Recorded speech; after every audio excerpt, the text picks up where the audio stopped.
આજના વિડીયોમાં એવા ઉપયોગી આઈડિયા શેર કરીશ કે તમારા ઘણા બધા કામ સરળ થઈ જશે, તમારી મહેનત પણ બચશે। તો ચાલો વિડીયોને સ્ટાર્ટ કરીએ।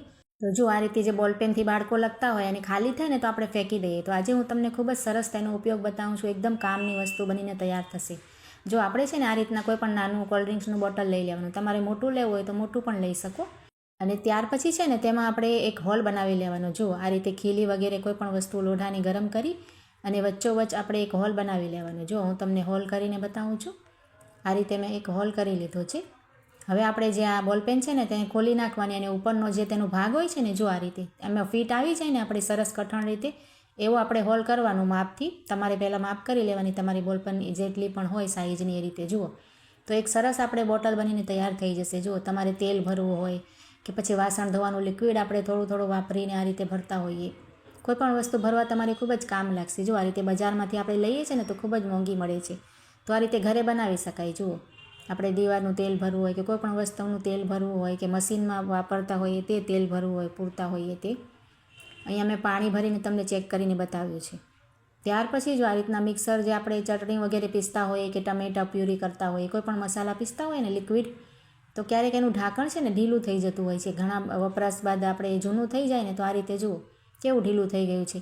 તો આપણે છે ને એક આ રીતે રબર લઈ લેવાનું, જુઓ, અને તેને આ રીતે ઢાંકણનું જે કોર, આ રીતે ધાર હોય છે ને કોર, એની ઉપર આપણે આ રીતે રબરને સરસ પહેરાવી દેવાનું અને તેના આ રીતે આટા હોય છે ને ત્યાં આપણે રબરને ફિટ કરી લેવાય। જુઓ આ રીતે હવે આપણે આ રીતે રબર લગાવીને ત્યાર પછી તમે કોઈ પણ વસ્તુ પીસશો ને લિક્વિડ, તો આપણે બહાર નહીં નીકળે। જુઓ, આપણો મશીન, આપણું મિક્સર પણ ખરાબ ન થાય અને આ રીતે જુઓ એકદમ સરસ ફિટ પણ થઈ જશે તમારે। ખૂબ જ સરસ આઈડિયા છે, ટ્રાય કરીને જોજો અને સારો લાગે તો લાઈક કરજો।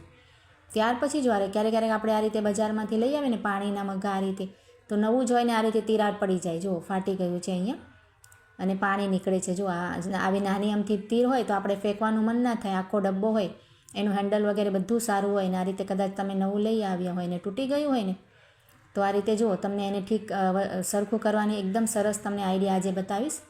તો આ રીતે જુઓ પાણી નીકળે છે, તમે જોઈ શકો છો, હું ભરીને તમને બતાવું છું। તો કદાચ તમારે આ રીતે ડોલ પણ હશે ને, તમારે બાથરૂમમાં નાહવાની ડોલ, તેને પણ તિરાડ પડી ગઈ હશે ને, તો તેને પણ તમે સરસ રીતે સાંધી શકશો। જુઓ, આપણે શું કરવાનું, પહેલાં તો આ રીતે પાણી ખાલી કરી અને તેને કોરું કરી નાખવાનું અને ત્યાર પછી આ રીતે આપણે જે મીઠું ખાવામાં ઉપયોગમાં લેતા હોઈએ છીએ ને તે આપણે લઈ લેવાનું જરાક અમથું। જુઓ, અને પહેલાં જે તિરાડ છે ને તેની, એમાં આપણે મીઠું ભરી દેવાનું સરસ રીતે।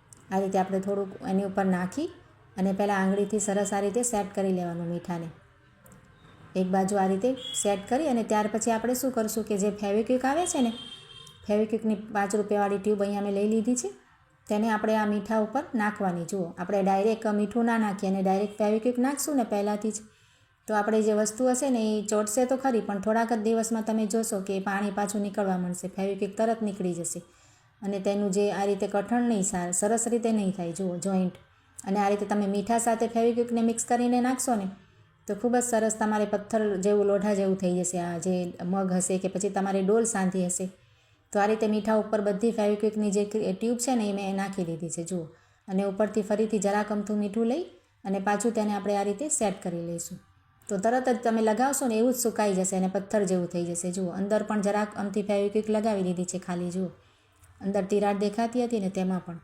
તો ખૂબ જ સરસ આઈડિયા છે, મેં ટ્રાય કરીને જોયો છે અને પછી જ તમારી સાથે શેર કર્યો છે। તમે આ રીતે તમારે કોઈ પણ વસ્તુમાં તિરાડ હોય તો ટ્રાય કરીને જોજો, ખૂબ જ સરસ આઈડિયા છે। જુઓ, હવે હું તમને પાણીને ભરીને તેનું રિઝલ્ટ બતાવું છું।